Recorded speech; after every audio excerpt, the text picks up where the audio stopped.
Hello summoners, welcome back to the channel, and in this video we're going to do top 12 skill champions in MCOC. And at number 1 we have Nick Fury, which was a really difficult decision, choosing between Nick and Aegon. And I will say this, that if I could have only one of these two characters, I would probably pick Aegon, just because he is just so insanely good in Abyss. And you can do the completion without him, you can even do the exploration without him, but he just makes it so much easier and cheaper units wise. So Aegon is really a beast for longer content, Act 6 and stuff as well. But I feel Nick is slightly more versatile. He's really solid for shorter quests, he's really good for longer quests like Abyss, Labyrinth, stuff like that. He is great for Alliance War, Alliance Quest, Alliance for Defense, synergies as well. So overall I think he's one of the best characters in the game, and that is why he is at number 1. And number 2 we have Aegon. He obviously has a lot of damage. Depending on his combo, he has a lot of utility, like he can do a lot of damage in the block, he can get completely unblockable, he shrugs off debuffs, and he has a lot of utility, a lot of damage as his combo goes up. Then at number 3 we have Blade, who used to be the best character in the game for a very long time. People haven't saved this many shards for any other character in the game. And his featured crystals were different back then. We had a 20-25% chance of getting that character. He was the last featured champion, like the old featured character, if I'm not misremembering. But he is still really good. If you have him awakened, you basically have infinite regeneration, which is not that useful in Act 6, just because like in 6.3, 6.4 the attack values are so high that the block damage that you might take, like if you're potentially trying to get to 70%, you whole block without the opponent hitting into your block for a while. But then even if he does 1 or 2 hits in your block, then you basically lose all the regeneration that you got.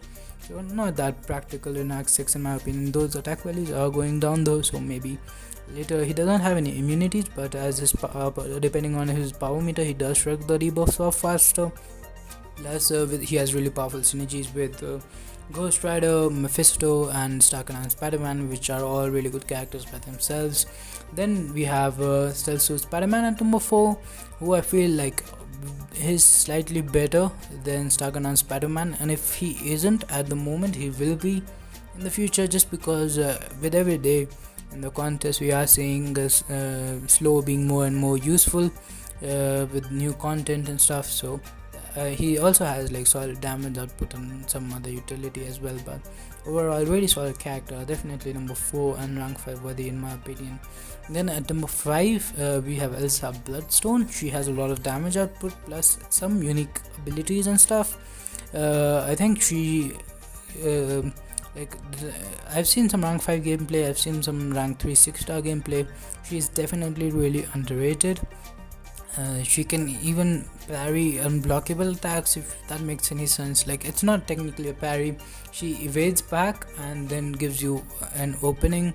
It's similar to Wasp's evade, but like you get an opening after that, so something like that. Otherwise also, like, she has evade counter and decent amount of utility and damage, so that is why she is at number 5. Then number 6, Killmonger. He would be higher. I have him at 565 for his synergy with Void. He's a really good character. He has really powerful synergy with the Void and Winter Soldier as well, but his damage is slightly on the lower side when you compare it with other characters in this list, like the top portion of this list at least.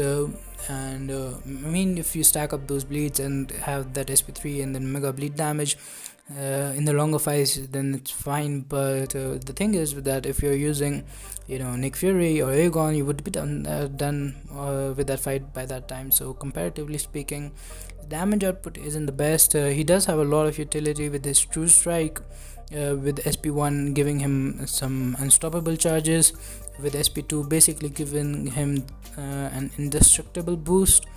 He's a really good defender as well. So overall really solid character. Might not recommend rank 5ing him, but overall if you get him early on in the game, he can definitely do a ton of content. Then at number 7 we have Gwenpool, who is one of my favorite characters ever. Like, she's just so much fun to play. In general, she has a lot of damage output after the SP3. Like, that armor break is really powerful, and you can keep it up if RNG is on your side, and the bleed damage is super fun. She, when awakened, can infinitely tank special attacks, which is a unique ability, like to tank as many specials as possible. Unless you're running suicides, then the poison will kill you. Plus she has defensive ability reduction, which will always be useful in this game. Then at number 8 we have Squirrel Girl, who I don't know a lot about her. She has a lot of damage output. She seems really fun to play. She doesn't have that much utility, which is why she's slightly lower on the list. Then we have Thrasher, who is Incinerate immune. With the synergies, he has pretty good damage output as well. Some evade counter, I think. He has True Strike on his first medium, if I'm correct. I don't have him myself, but he seems like a pretty decent character. Then at number 9 we have Taskmaster. When awakened, he has pretty decent damage output. He's not a character for everybody. He does require a different playstyle, but his concussion is really strong if you have him at high signature level. His block efficiency is pretty good, I think.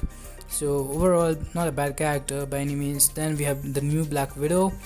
She is similar to Gwenpool, but like in gameplay, she's pretty fun to play around with. She has a lot of shock damage. Overall, her damage output is on the lower side, not that much utility as well, so that's why she is pretty low for a new character.